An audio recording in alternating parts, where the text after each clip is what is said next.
Con su mayor nivel en 3 semanas cerró el dólar frente al peso este miércoles a la espera de la publicación de las minutas de la FED para analizar las proyecciones de la divisa norteamericana. Estamos junto a Patricio Roncagliolo de FXCM. Patricio, muchas gracias por estar aquí con nosotros. ¿Qué tal? Bueno, luego que se conocieron las minutas de la FED, efectivamente la moneda norteamericana tendió a la baja frente a otras monedas. ¿Qué tendencia debería tener el dólar luego de las palabras de Bernanke? Yo creo que más que después de las minutas del FED, el dólar cayó en forma importante y los mercados en general subieron tras los comentarios de Bernanke posterior a la publicación de las minutas. Hubo una diferencia de un par de horas entre una y otra cosa y finalmente Bernanke lo que dejó entrever es que una cosa es comenzar a retirar los estímulos y dejar de comprar estos 85.000 millones en bonos, y otra cosa distinta es endurecer la política monetaria y pensar en alzas de tasa de interés, algo que se ve bastante lejano. Ahora, el tono positivo de los mercados y específicamente el tono positivo hoy en Chile, que se refleja en la baja del dólar, por ahora es solo una corrección dentro de la subida. La tendencia alcista sigue vigente mientras el precio esté sobre los 502 o 503 pesos. Hemos visto correcciones importantes dentro de esta subida, pero por ahora los fundamentos siguen manteniéndose. La subida está principalmente soportada por los temores de que el FED comience a cesar sus compras de bono, lo cual podemos discutir si es antes o después, pero va a empezar a suceder probablemente para finales de este año. Y por otro lado, en los menores precios del cobre producto del bajo crecimiento que tiene China. Y más allá de que el cobre hoy, que específicamente sube un 3%, pueda estar en 3.10, 3.20 o 3, son niveles bastante más lejanos a los de comienzos de año cuando estaba cercano a 3.70. Claro, y lo que hemos visto, Patricio, el día de hoy es, por ejemplo, que el precio el cobre cerró al alza en la bolsa de metales y ha presionado el valor del dólar.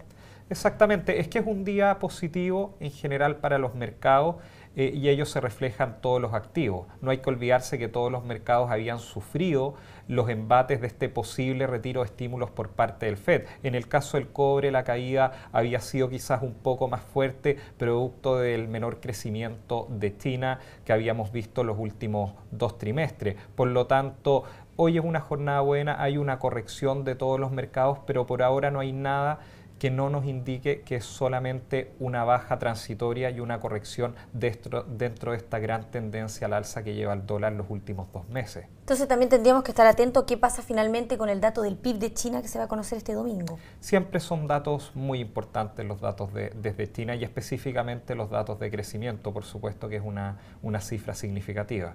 Claro, y en el dólar también hemos visto harto movimiento, sin embargo ha tenido un buen desempeño en el año, ¿cierto?, frente a divisas como el yen o como el euro, pero también siempre muy atentos los inversionistas a lo que han sido los datos de China y por supuesto estos rumores del retiro de la FED.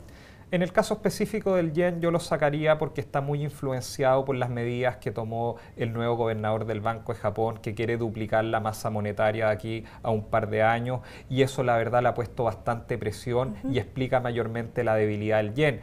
El caso del euro, si uno lo ve en perspectiva, ha estado bastante estable. Yo creo los más golpeados con este temor de que el FED comienza a retirar los estímulos son quizás las monedas emergentes, que van de la mano de este menor crecimiento de China también. Y en el plano local, ¿cierto? Ayer, como lo decíamos en la presentación, el dólar cerró con su mayor nivel en 3 semanas, ¿cierto?, frente al peso. ¿Qué proyecciones tienen ustedes para el dólar frente al peso para este año? A ver, yo creo que en el corto plazo podemos ver bajas, es absolutamente normal que se produzcan después de una subida de 50 pesos en menos de 2 meses. Sin embargo, creo que si bien los factores principales siguen siendo el FED y China y que ellos explican esta gran subida al dólar, hay factores internos en Chile que también pueden ayudar a darle esa presión adicional al alza. Principalmente me refiero a los factores políticos, la incertidumbre que genera eventualmente el próximo gobierno, las elecciones presidenciales, por supuesto que son algo que está rondando en el mercado. Yo creo que